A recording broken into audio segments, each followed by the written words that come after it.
जय हिंद दोस्तों, मैं सचिन तिवारी स्वागत करता हूं आपका अपने YouTube चैनल मिस्टर एजुकेटर 3.0 में, जहां सफलता एक जिद है। दोस्तों, आज हम आपके लिए मध्य प्रदेश के इतिहास का पार्ट 2 का वीडियो लेकर आए हैं। इससे पहले हमने मध्य प्रदेश के इतिहास का पार्ट 1 का वीडियो देखा था, जिसमें हमने कुछ महत्वपूर्ण प्रश्नोत्तरी को हल किया था। तो दोस्तों, यदि अभी तक आपने हमारी पहली वीडियो नहीं देखी तो उसकी लिंक आपको हमारे डिस्क्रिप्शन बॉक्स में मिल जाएगी, तो वहां जाइए और पिछले वीडियोस देखिए। चलिए शुरू करते हैं आज का वीडियो। मध्य प्रदेश का इतिहास पार्ट 2। ये रहा दोस्तों आपका पहला प्रश्न। भोपाल राज्य प्रजामंडल की स्थापना कब हुई थी? आपके ऑप्शन है दोस्तों 1940, 1938, 1933। तो इसका सही उत्तर है दोस्तों 1938। 1938 में भोपाल राज्य प्रजामंडल की स्थापना हुई थी, याद रखिएगा दोस्तों। चलिए चलते हैं अगले प्रश्न की ओर। मध्य प्रदेश से प्रकाशित होने वाली कर्मवीर पत्रिका के संपादक कौन थे? आपके ऑप्शन है माखनलाल चतुर्वेदी, सुभद्रा कुमारी चौहान और तीसरा जमुनालाल बजाज। तो दोस्तों इसका सही उत्तर है माखनलाल चतुर्वेदी। दोस्तों, कर्मवीर पत्रिका एक हिंदी पत्रिका थी जिसका प्रकाशन जनवरी 1920 से जबलपुर से प्रारंभ हुआ था, किंतु नवंबर 1922 के बाद से यह खंडवा से प्रकाशित होने लगी थी। तो याद रखिएगा दोस्तों। आपका अगला प्रश्न है, जबलपुर होम रूल लीग की स्थापना कब की गई थी? आपके ऑप्शन है 1918, 1922 और 1915। तो दोस्तों इसका सही उत्तर है वर्ष 1915। 1915 में जबलपुर होम रूल लीग की स्थापना की गई थी। यहाँ पे एक बात याद रखिएगा दोस्तों, जबलपुर होम रूल लीग की स्थापना 1915 में, जबकि होम रूल लीग जो भारतीय स्तर पर है उसकी स्थापना 1916 में बाल गंगाधर तिलक के नेतृत्व में की गई थी। ये रहा आपका अगला प्रश्न। मध्य प्रदेश में कांग्रेस का पहला अधिवेशन कब हुआ था? आपके ऑप्शन है वर्ष 1888, 1891 और 1898। तो दोस्तों इसका सही उत्तर है वर्ष 1891। 1891 का अधिवेशन मध्य प्रदेश के नागपुर में हुआ था, जो कि तत्कालीन मध्य प्रदेश का हिस्सा था, किंतु वर्तमान में नागपुर महाराष्ट्र का हिस्सा है। इस अधिवेशन की अध्यक्षता पी आनंद चार्लू ने की थी। तो याद रखिएगा दोस्तों इस बात को। चलिए चलते हैं अगले प्रश्न की ओर। अगला प्रश्न है दोस्तों, पंजाब मेल हत्याकांड का संबंध मध्य प्रदेश के किस जिले से है? आपके ऑप्शन है खंडवा, सिवनी और बैतूल। तो इसका सही उत्तर है दोस्तों खंडवा। पंजाब मेल हत्याकांड का संबंध मध्य प्रदेश के खंडवा जिले से है। यह घटना जुलाई 1931 की है। इस घटना में 3 क्रांतिकारी यशवंत सिंह, देवनारायण तिवारी और दलपत राव ने दिल्ली से मुंबई जा रही पंजाब मेल में खंडवा रेलवे स्टेशन पर सवार होकर एक अंग्रेज अधिकारी हेक्सट की हत्या कर दी थी। इस अपराध के लिए यशवंत सिंह और देवनारायण तिवारी को फांसी की सज़ा, जबकि दलपत राव को काला पानी की सज़ा सुनाई गई थी। तो याद रखिएगा दोस्तों, पंजाब मेल हत्याकांड जुलाई 1931 का संबंध खंडवा से है। चलिए चलते हैं अगले प्रश्न की ओर।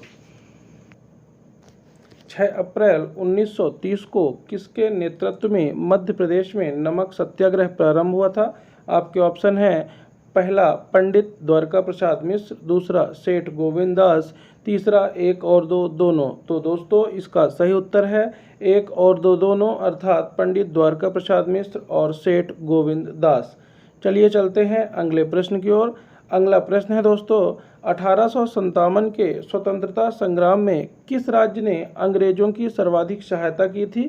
आपके ऑप्शन है पहला इंदौर के होलकर, दूसरा ग्वालियर के सिंधिया और तीसरा नागपुर के भोसले। तो इसका सही उत्तर है दोस्तों ग्वालियर के सिंधिया। ग्वालियर के सिंधिया राजाओं ने 1857 के स्वतंत्रता संग्राम में अंग्रेजों की सर्वाधिक सहायता की थी। तो याद रखिएगा दोस्तों। चलिए चलते हैं अगले प्रश्न की ओर। अगला प्रश्न है, वर्ष 1939 के त्रिपुरी के कांग्रेस अधिवेशन में कांग्रेस का अध्यक्ष किसे निर्वाचित किया गया था? बहुत ही महत्वपूर्ण प्रश्न है दोस्तों। इसका ऑप्शन है पट्टाभी सीतारमैया, राजेंद्र प्रसाद और सुभाष चंद्र बोस। तो इसका सही उत्तर होगा दोस्तों सुभाष चंद्र बोस। सुभाष चंद्र बोस को त्रिपुरी के कांग्रेस अधिवेशन का अध्यक्ष नियुक्त किया गया था, किंतु कांग्रेस में फूट पड़ जाने के कारण, गांधी जी से मतभेद हो जाने के कारण अंततः राजेंद्र प्रसाद को इस अधिवेशन की अध्यक्षता मिली थी। ठीक है दोस्तों, तो याद रखिएगा। चलिए चलते हैं अगले प्रश्न की ओर। अगला प्रश्न है दोस्तों, चंदेल शासक परमार्दिदेव को पराजित करने वाला दिल्ली सल्तनत का सुल्तान कौन था? आपके ऑप्शन है, पहला कुतुबुद्दीन ऐबक, दूसरा इल्तुतमिश और तीसरा फिरोज शाह तुगलक। तो इसका सही उत्तर है दोस्तों कुतुबुद्दीन ऐबक। वही कुतुबुद्दीन ऐबक जिसे गुलाम वंश या मामलूक वंश का संस्थापक माना जाता है। इसने 1202 ईस्वी में बुंदेलखंड पर आक्रमण किया था तथा चंदेल शासक परमार्दिदेव को पराजित कर कलिंजर, खजुराहो और महोबा पर अधिकार कर लिया था। तो याद रखिएगा दोस्तों, कुतुबुद्दीन ऐबक ने चंदेल शासक परमार्दिदेव को पराजित किया था। चलिए चलते हैं अगले प्रश्न की ओर, और ये रहा आपका अगला प्रश्न। भोपाल की प्रसिद्ध ताजुल मस्जिद का निर्माण किसने करवाया था? आपके ऑप्शन है दोस्तों, शाहजहां बेगम, सिकंदरा बेगम और कुदसिया बेगम। तो इसका सही उत्तर है दोस्तों शाहजहां बेगम। इस मस्जिद को मस्जिदों का ताज भी कहते हैं, तो याद रखिएगा दोस्तों। चलिए चलते हैं अगले प्रश्न की ओर। अगला प्रश्न है दोस्तों, भोपाल स्थित जामा मस्जिद का निर्माण किसके शासनकाल में हुआ था? इसके ऑप्शन है दोस्तों, शाहजहां बेगम, दूसरा ऑप्शन कुदसिया बेगम या गौहर बेगम, तीसरा है साजिदा बेगम। तो इसका सही उत्तर है दोस्तों कुदसिया बेगम या गौहर बेगम। दोस्तों, भोपाल स्थित जामा मस्जिद का निर्माण भोपाल की प्रथम महिला शासिका कुदसिया बेगम या गौहर बेगम के शासनकाल में हुआ था। इस मस्जिद का निर्माण कार्य 1832 ईस्वी में शुरू हुआ था, जो 1857 ईस्वी में पूरा हुआ था। तो याद रखिएगा दोस्तों, बहुत ही महत्वपूर्ण क्वेश्चन है ये। चलिए चलते हैं अगले प्रश्न की ओर। तो ये रहा आपका अगला प्रश्न, वर्तमान भोपाल राज्य का संस्थापक कौन है? तो बहुत ही इम्पोर्टेंट प्रश्न है दोस्तों। इसके ऑप्शन हैं रविशंकर शुक्ल, दोस्त मोहम्मद खान और तीसरा ऑप्शन है बाबर। तो इसका सही उत्तर होगा दोस्तों दोस्त मोहम्मद खान। वर्तमान भोपाल राज्य के संस्थापक के रूप में दोस्त मोहम्मद खान को जाना जाता है, जबकि मूल रूप से भोपाल नगर की स्थापना प्रसिद्ध परमार शासक राजा भोज ने की थी। अगला प्रश्न है दोस्तों, भोपाल के प्रसिद्ध रानी महल और चमन महल का निर्माण किसने करवाया था? तो आपके ऑप्शन हैं दोस्त मोहम्मद खान, यार मोहम्मद खान और निजाम शाह। तो इसका सही उत्तर है दोस्तों दोस्त मोहम्मद खान। दोस्त मोहम्मद खान ने भोपाल में चमन महल और रानी महल को इस्लाम नगर में बनवाया था। याद रखिएगा दोस्तों। चलिए चलते हैं अगले प्रश्न की ओर। भोपाल स्थित गौहर महल की स्थापना का श्रेय किस शासिका को जाता है? आपके ऑप्शन है कुदसिया बेगम, शाहजहां बेगम और सिकंदरा बेगम। तो इसका सही उत्तर है कुदसिया बेगम। कुदसिया बेगम ने भोपाल में गौहर महल की स्थापना करवाई थी। और गौहर महल में एक विशेष बात आपको याद रखनी है दोस्तों कि इसी महल में दीवाने आम और दीवाने खास स्थित है। ठीक है दोस्तों, चलिए चलते हैं अगले प्रश्न की ओर। पेशवा बाजीराव प्रथम की समाधि मध्य प्रदेश के किस जिले में स्थित है? आपके ऑप्शन है पहला मंदसौर, दूसरा खरगोन और तीसरा झाबुआ। तो इसका सही उत्तर है दोस्तों खरगोन। खरगोन में रावर खेड़ी के समीप पेशवा बाजीराव प्रथम की समाधि स्थित है। याद रखिएगा इसे दोस्तों। चलिए चलते हैं अगले प्रश्न की ओर। राजमाता विजया राजे सिंधिया का जन्म मध्य प्रदेश के किस जिले में हुआ था? आपके ऑप्शन है दोस्तों पहला ग्वालियर, दूसरा भोपाल और तीसरा सागर। तो इसका सही उत्तर है दोस्तों सागर। राजमाता विजया राजे सिंधिया का मूल नाम देवी था और उनका जन्म सागर जिले के नेपाल हाउस में हुआ था और वह एक राजपूत परिवार में जन्मी थी, जबकि उनका विवाह सिंधिया परिवार में हुआ था।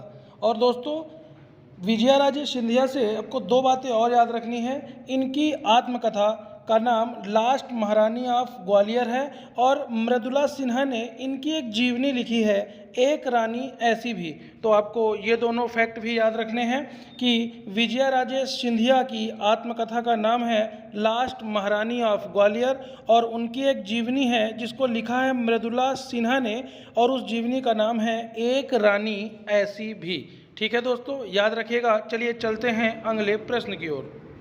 सालबाई की संधि किनके मध्य हुई थी? आपके ऑप्शन है अंग्रेज और मराठा, दूसरा ऑप्शन मराठा एवं सिख, तीसरा ऑप्शन मुगल और मराठा। तो इसका सही उत्तर है दोस्तों अंग्रेज एवं मराठा। सालबाई की संधि 17 मई 1782 को अंग्रेज और मराठों के बीच हुई थी। याद रखिएगा दोस्तों। चलिए चलते हैं अगले प्रश्न की ओर। किस मध्य भारतीय शासक को भारत का नेपोलियन के रूप में जाना जाता है? आपके ऑप्शन हैं पहला वीर कुंवर सिंह, दूसरा राजा मान सिंह तोमर और तीसरा यशवंत राव होलकर। तो दोस्तों इसका सही उत्तर है यशवंत राव होलकर। प्रसिद्ध इतिहासकार NS इनामदार ने यशवंत राव होलकर की तुलना नेपोलियन से की है। तो याद रखिएगा दोस्तों, ये बहुत ही महत्वपूर्ण प्रश्न है। और यहीं से आपको एक और प्रश्न याद रखना है दोस्तों कि भारत का नेपोलियन किसे कहते हैं? तो भारत का नेपोलियन कहते हैं दोस्तों समुद्रगुप्त को। समुद्रगुप्त को भारत का नेपोलियन कहते हैं, याद रखिएगा।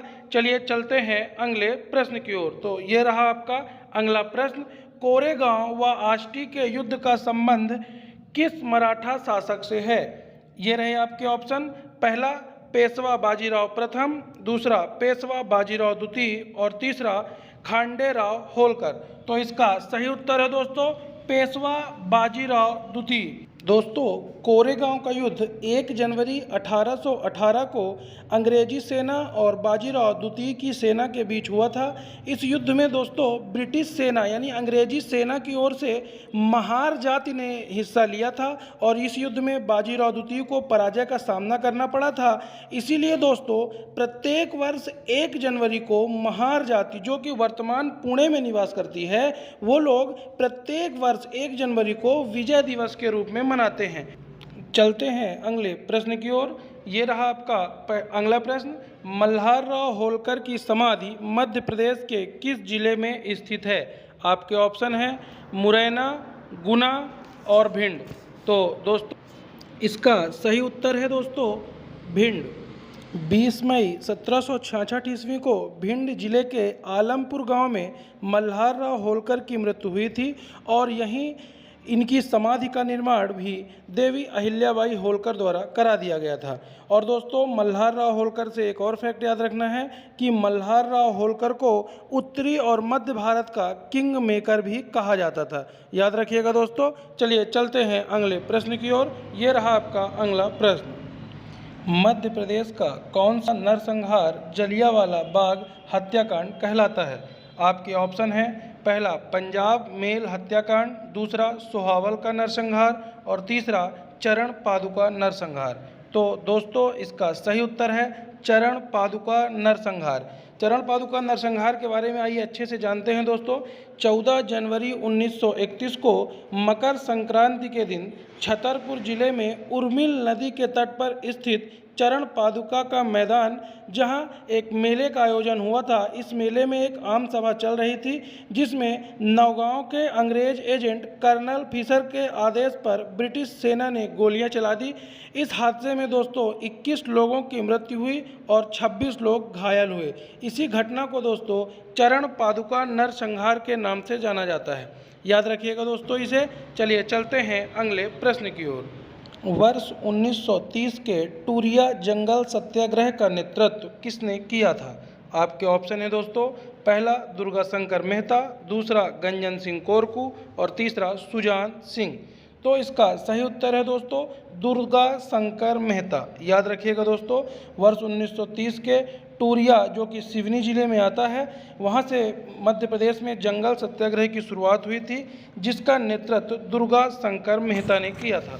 चलिए चलते हैं अगले प्रश्न की ओर। किस अंग्रेज गवर्नर ने मध्य प्रदेश के ग्वालियर शहर को हिंदुस्तान की कुंजी कहा है? आपके ऑप्शन है वारेन हेस्टिंग, लॉर्ड माउंटबेटन और तीसरा ऑप्शन है लॉर्ड कॉर्नवालिस। तो इसका सही उत्तर होगा दोस्तों वारेन हेस्टिंग। बंगाल के अंतिम गवर्नर एवं प्रथम गवर्नर जनरल रहे वारेन हेस्टिंग ने ग्वालियर शहर को हिंदुस्तान की कुंजी कहा था। याद रखिएगा दोस्तों। चलिए चलते हैं अगले प्रश्न की ओर। वीर उदय चंद्र का संबंध मध्य प्रदेश के किस जिले से है? आपके ऑप्शन है दोस्तों, पहला मंडला, दूसरा रीवा और तीसरा जबलपुर।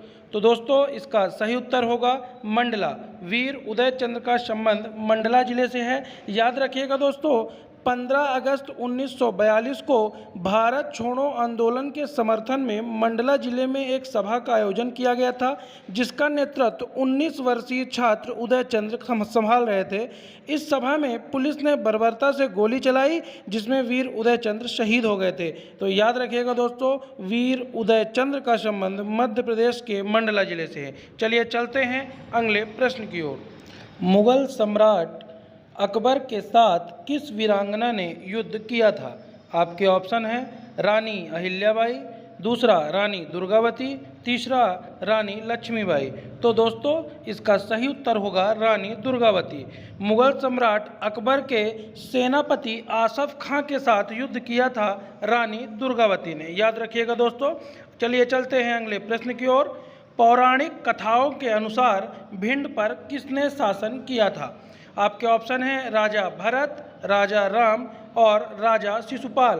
तो इसका सही उत्तर होगा दोस्तों राजा शिशुपाल। राजा शिशुपाल ने भिंड पर शासन किया था। अगला प्रश्न दोस्तों ये रहा आपके सामने। निम्न में से किस क्रांतिकारी को रीवा का शेर कहा जाता है? आपके ऑप्शन हैं दोस्तों, पहला गुलाब सिंह, दूसरा पद्मधर सिंह, तीसरा उदय चंद्र। तो दोस्तों इसका सही उत्तर होगा पद्मधर सिंह। पद्मधर सिंह को रीवा का शेर कहा जाता है। मध्य प्रदेश के सतना जिले के कृपालपुर में जन्मे पद्मधर सिंह 12 अगस्त 1942 को इलाहाबाद में एक जुलूस का नेतृत्व करते समय राष्ट्रीय ध्वज के सम्मान की रक्षा करते हुए शहीद हो गए थे। उनको इसी वीरता और पराक्रम के कारण रीवा सतना क्षेत्र का शेर कहा जाता है। और दोस्तों एक बात यहाँ पे याद रखिएगा कि व्हाइट टाइगर या सफ़ेद शेर के नाम से श्रीनिवास तिवारी को जाना जाता है। तो ये दोनों अलग अलग प्रश्न हैं दोस्तों, इनको बहुत सावधानी से पढ़िएगा। चलिए चलते हैं अगले प्रश्न की ओर। मध्य प्रदेश के इंदौर जिले में स्थित गांधी हाल का पूरा नाम क्या है?